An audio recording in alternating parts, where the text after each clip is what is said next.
राति हेले मु मो बापा मांको रूमरु चित्कार सुनिबाकु पाइली। थरे मु जिबाकु निष्पत्ति नेइथिली जे सेमाने कोन पई पार्टी करूछंती। मो बापा मांको रूम मो पाखरे थिला एवं मो रूमरे एक झरका थिला जहा सीधा सेमानंको रूमकु देखा जाउथिला। झरकाटी बहुत पुराना नथिला किंतु एथिरे 2 किंबा 3टी गात थिला। मु सेही गात देई भितरकु चाहिली एवं देखिली जे मो बापा मो मां को किछि करिबाकु कहुथिले किंतु मो मां मना करुथिले। हठात मो बापा तांकु एपरि किछि देखाइले जहा तांकु मना करिबाकु असमर्थ कला एवं से तांकु समर्थन करिबाकु लागिले। सेमानंकु एपरि देखि मु मध्य कुंडाई हेबा आरंभ कली एवं मो हाथ व्यवहार करी मु कुंडाई शांत कली किंतु मो बापा मोते एपरि करुथिबा देखिले। परदिन एक सुजोग पई से मोते तांको साहाଯ୍ୟରେ चित्कार कले एवं सारा राति जाग्रत रखिले। नमस्कार बंधुगण, आज रोमांचकर कहानी को स्वागत। मोर नाम प्रियंका एवं मु भुवने रहे। आमर भुवनेश्वर रे एक फ्लैट अछि जेउठारे मु मो बापा मां एवं जेजेमांको सहित रहे। मु मो बापा मांको एकमात्र झिया, तेणु मो बापा मां मते बहुत प्रेमरे पालन करिसंती। पिला दिनरु सेमाने मोर समस्त बड़ एवं छोट दाबी पूरण करिसंती। तेणु आपण मते सेमानंकर विकृत संतान बोली कहि परिबे। मु 15 वर्षर किंतु मो शरीर को देखिले केही विश्वास करिवे नाही जे मु एते छोट झियो, कारण मोर शरीर संपूर्ण 27 वर्षर झियो परी होइकिलानी एवं एहार कारण मु निजे। मोर विलंबित रातिरे पार्टी करिबार अभ्यास थिला एवं सेथि पई मु 15 वर्ष बयसरु ए सबु उपभोग करिबारे अभ्यस्त होइगली। जेपरि मु आपणंकु पूर्वरु कहिथिली, मोर घर बहुत विलासपूर्ण जेउथिरे गोटिए कोठरीरे 6 किंबा 7 जन लोक रुहंती। मोर बापा मां गोटिए कोठरीरे रुहंती। मोर जेजे बापा द्वितीय कोठरीरे रुहंती। सेमाने एबे बहुत वृद्ध, तेणु सेमाने उभय सेमानंकर अधिकांश समय सेमानंक कोठरीरे बिताइबे। मु तृतीय एवं सबुठारु सुंदर कोठरीरे रहे। बाकी कोठरी गुड़िक खाली पड़िछि किंबा जेतेबेले अतिथि माने आसिबे सेमानंक पई प्रस्तुत होई रहिबे। एबे जदि मु मो बापा मांक विषय कथा हुए, मो बापा 45 वर्ष बयसर एवं मो मां 40 वर्ष बयसर। उभयंक विवाह कम बयसरे होइथिला, तेणु सेमाने उभय बहुत युवक युवती देखा जाउछंती। मो बापा जणे बहुत बड़ व्यवसायी जिए तांको कामरे अधिकांश समय बिताउछंती। मो मां बहुत छोट एवं सुंदर किंतु तांकर चिंताधारा पुरुणा। तांकर अधिकांश समय घर काम एवं तांको श्वशुर घर लोकंक सेवा करिबारे बीती जाए। मो बापा मांको संपर्क विषय मु जहा पूछे ताहारु गोटिए कथा स्पष्ट हुए, मो मां मो बापांकु समय देई पारु नाहंती। से तांको समस्त आवश्यकता पूरण करि पारु नाहंती एवं एही कारणरु सेमाने प्रायतः झगड़ा करंती। गोटिए रातिरे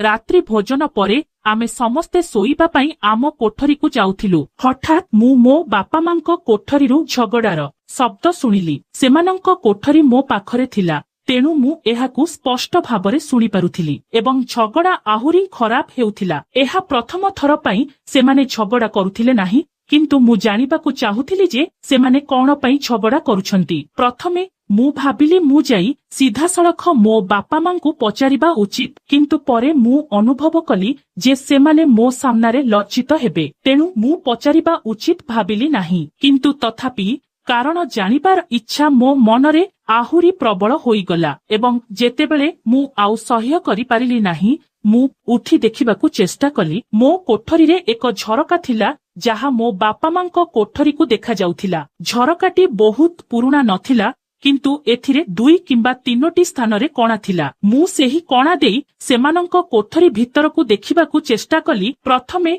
मु किछि देखि पारिली नाही, तापरे मु आलोक बंद करी पुणी झरका उपरे आखि रखिली। भितरर दृश्य देखि मो सारा शरीर रे एक करेंट प्रवाहित हेला। मु सेमानंकु पूर्वरु केबे एपरि देखि नथिली। मो बापा मो मां को किछि करिबाकु कहुथिले, किंतु मो मां बारंबार मना करुथिले। एबे मोर आखि घटनास्थल उपरे स्थिर थिला एवं मु चाहिले मध्य मो आखि हटाई पारु नथिली। सेमाने कथा हेउथिले, किंतु मोर ध्यान अन्यत्र थिला। मोर हृदय धड़ धड़ करुथिला। किछि समय परे मो बापा मो मां को एपरि किछि देखाइले जहा प्रथमे तांकु रागी देइथिला एवं ता परे से लज्जारे तांको दृष्टि को तळकु करिदेले। एबे से मध्य किछि अनुभव करिबाकु लागिले ଏବଂ ସେ ତାଙ୍କୁ ପାଖକୁ ଆସିବାକୁ ଇଙ୍ଗିତ କଲେ। ତାପରେ ମୋ ବାପା ଏବଂ ମା କିଛି ସମୟ ପାଇଁ ସ୍ୱାମୀ ସ୍ତ୍ରୀ ପରି ରହିଲେ, ପ୍ରାୟ 1 କିମ୍ବା 2 ଘଣ୍ଟା। ତାପରେ ମା ନିଜକୁ ଶାନ୍ତ କଲେ ଏବଂ ଲାଇଟ୍ ବନ୍ଦ କରି ଶୋଇଲେ।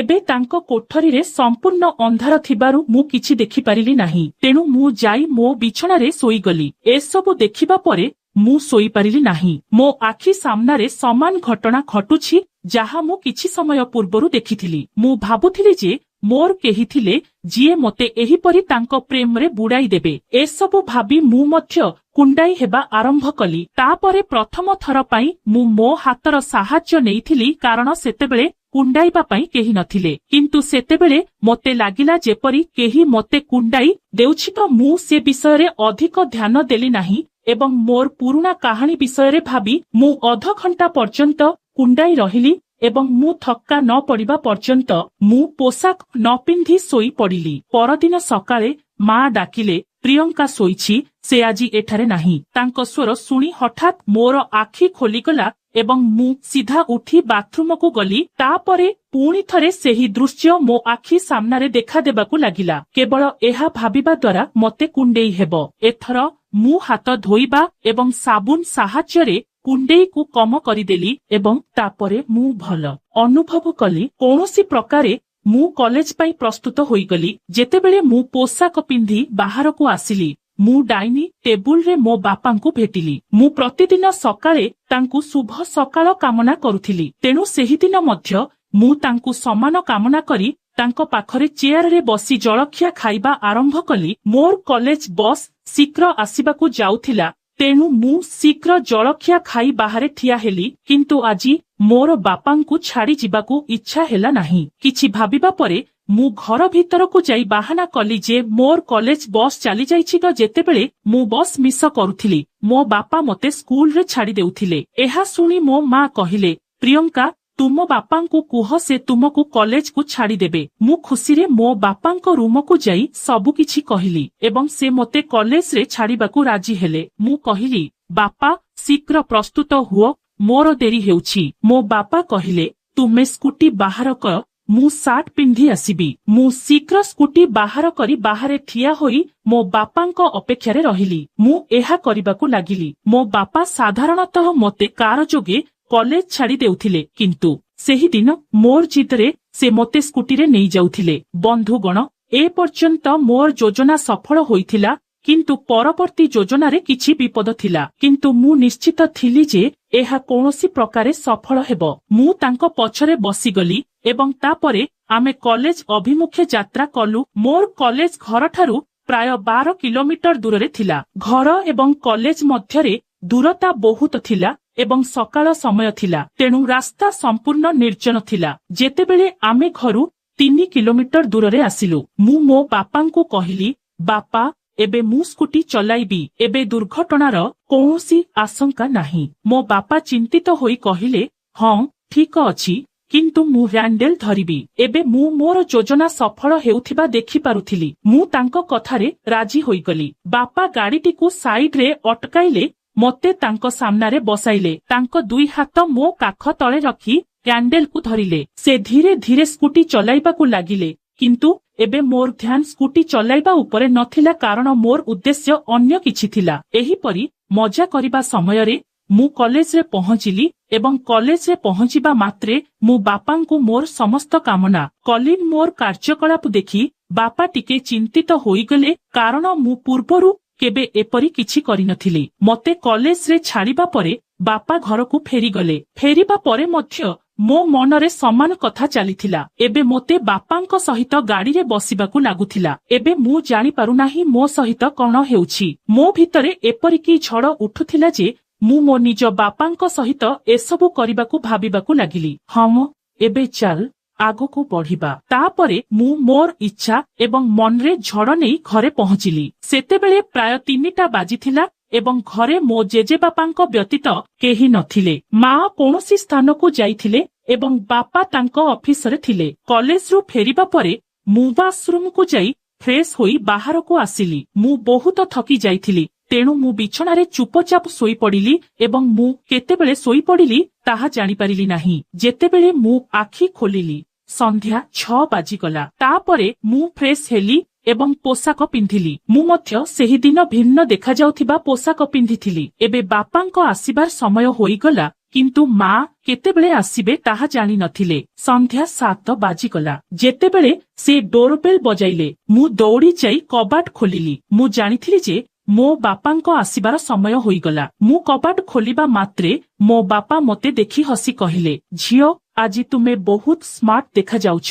ଏହା ଶୁଣି ମୁଁ ବହୁତ ଖୁସି ହେଲି, କାରଣ ଏବେ ମୋର ଯୋଜନା ସଫଳ ହେବାକୁ ଯାଉଛି। ଭିତରକୁ ଆସିବା ପରେ ମୋ ବାପା ଫ୍ରେଶ ହେବାକୁ ତାଙ୍କ ରୁମକୁ ଗଲେ। କାମରୁ ଫେରିବା ପରେ ମୋ ବାପା ତୁରନ୍ତ ଚା ପିଅନ୍ତି, ତେଣୁ ମୁଁ ଚା ତିଆରି କରିବାକୁ ରୋଷେଇ ଘରକୁ ଗଲି। କିଛି ସମୟ ପରେ ମୋ ବାପା ମଧ୍ୟ ଫ୍ରେଶ ହୋଇ ରୋଷେଇ ଘରକୁ ଫେରି ଆସିଲେ। ସେ ସେଠାରେ ଠିଆ ହୋଇ ଅନିୟମିତ କଥାବାର୍ତ୍ତା କରିବାକୁ ଲାଗିଲେ।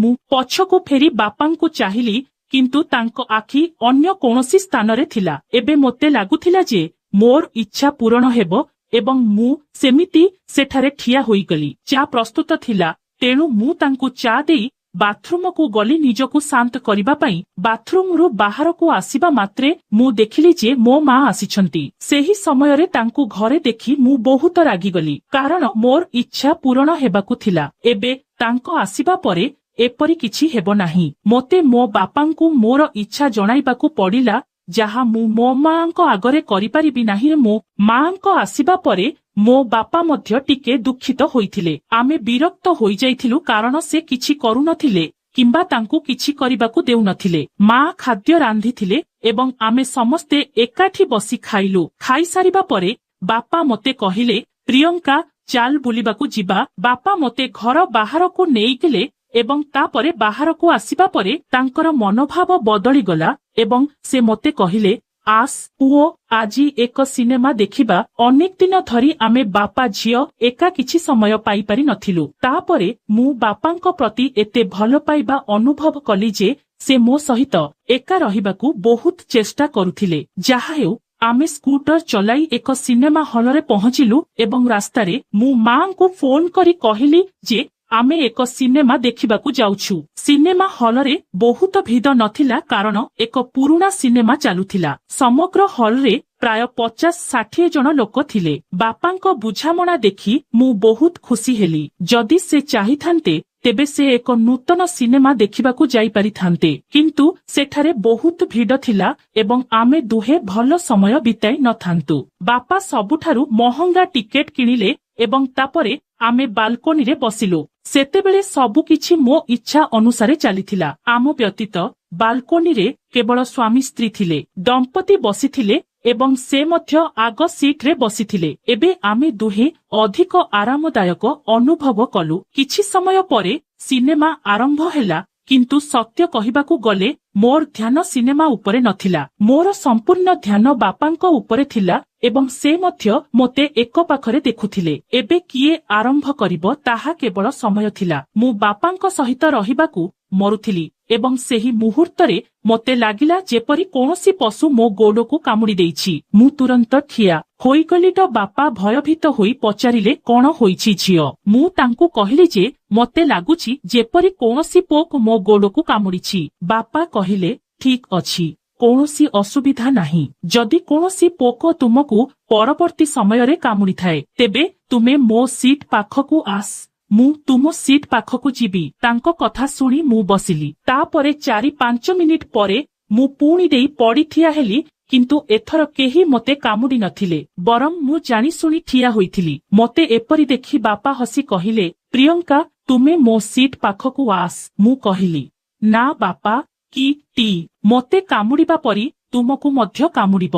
ବାପା କହିଲେ, ଠିକ୍ ଅଛି, ତେବେ ତୁମେ ସେଠାରେ ବସିଛ। ତୁମେ କାମ କରି ମୋ ସିଟ୍ ପାଖକୁ ଆସିବା ଉଚିତ। ମୁଁ ଏସବୁ ପାଇଁ ପୂର୍ବରୁ ପ୍ରସ୍ତୁତ ଥିଲି। ବାପା ଏହା କହିବା ମାତ୍ରେ ମୁଁ ତାଙ୍କ ପାଖରେ ବସି ସ୍କ୍ରିନ୍ ଦେଖିବାକୁ ଲାଗିଲି। ତାଙ୍କ ପାଖରେ ବସି ମୁଁ ଜଣେ ଛୋଟ ଦେବଦୂତ ପରି ଦେଖାଯାଉଥିଲି ଏବଂ ମୁଁ ବହୁତ ବୟସ୍କ ଥିଲି। କିଛି ସମୟ ପରେ ବାପା ମୋତେ ଟଙ୍କା ଦେଲେ ଏବଂ ମୋତେ ଖାଦ୍ୟ କାଉଣ୍ଟରରୁ କିଛି ଖାଇବାକୁ ଦେବାକୁ କହିଲେ। ମୁଁ ବାହାରକୁ ଯାଇ ବହୁତ ଖାଦ୍ୟ କିଣିଲି। ମୁଁ ଫେରିବା ବେଳକୁ ସିନେମା ଆରମ୍ଭ ହୋଇଯାଇଥିଲା। ମୁଁ ବାପାଙ୍କ ପାଖରେ ବସି କହିଲି, ବାପା, ମୁଁ ତୁମ ସହିତ ସିନେମା ଦେଖିବାକୁ ପ୍ରକୃତରେ ଉପଭୋଗ କରୁଛି। ବାପା କହିଲେ, ଗୋଟିଏ ମିନିଟ୍ ପାଇଁ ଉଠ ପୁଅ, ମୁଁ ଏହି ସମୟ ମଧ୍ୟରେ ନିଜକୁ ସ୍ଥିର କରିବି। ମୁଁ ଅନ୍ଧାରରେ କିଛି ଦେଖିପାରିଲି ନାହିଁ। ତାପରେ ଯେତେବେଳେ ସେ ମୋତେ ବସିବାକୁ କହିଲେ, ମୁଁ ପୁଣି ତାଙ୍କ ପାଖରେ ବସିଲି। କିଛି ସମୟ ପରେ ମୁଁ ଜାଣିପାରିଲି ଯେ ମୋ ମନରେ ଯାହା ଚାଲିଛି ତାହା ବାପାଙ୍କ ମନରେ ମଧ୍ୟ ଚାଲିଛି, କିନ୍ତୁ ସେ କିଛି କହୁନଥିଲେ। ତାପରେ ହାର ମାନି ମୁଁ ବାପାଙ୍କୁ ଇଙ୍ଗିତ କଲି ଏବଂ ବାପା ମୋର ଇଙ୍ଗିତ ବୁଝିପାରିଲେ। ଯେପରି ମା ବାପାଙ୍କୁ ସମର୍ଥନ କରନ୍ତି, ମୁଁ ମଧ୍ୟ ଆଜି ବାପାଙ୍କୁ ସମର୍ଥନ କରିବା ଆରମ୍ଭ କରିଥିଲି। ଆମେ ଦୁହେଁ ବହୁତ ସମୟ ଧରି ସେଠାରେ ଉପଭୋଗ କରିଥିଲୁ। ଏବେ ଆମେ ଦୁହେଁ ସମ୍ପୂର୍ଣ୍ଣ ଭାବରେ ମୁଁ ଶାନ୍ତ ଏବଂ ବହୁତ କ୍ଳାନ୍ତ ଥିଲି। ତାପରେ 2 ଘଣ୍ଟା ପରେ ସିନେମା ସମାପ୍ତ ହେଲା ଏବଂ ଲାଇଟ୍ ଜଳିବା ମାତ୍ରେ ମୁଁ ନିଜକୁ ଶାନ୍ତ କଲି। ସମସ୍ତେ ପହଞ୍ଚିବା ପରେ ଆମେ ଦୁହେଁ ହଲ୍ ବାହାରକୁ ଆସିଲୁ। ବନ୍ଧୁଗଣ, ଆପଣମାନଙ୍କୁ ଆମର କାହାଣୀଟି କିପରି ଲାଗିଲା କମେଣ୍ଟ କରି ଜଣାନ୍ତୁ। ଯଦି ଆପଣମାନଙ୍କୁ ଆମର କାହାଣୀଟି ପସନ୍ଦ ଆସିଛି ତାହେଲେ ଭିଡିଓକୁ ଲାଇକ୍, ସେୟାର ଏବଂ ଚ୍ୟାନେଲକୁ ସବସ୍କ୍ରାଇବ କରନ୍ତୁ। ଦେଖାହେବା ଆଉ ଏକ ନୂତନ କାହାଣୀରେ। ଧନ୍ୟବାଦର ନମସ୍କାର।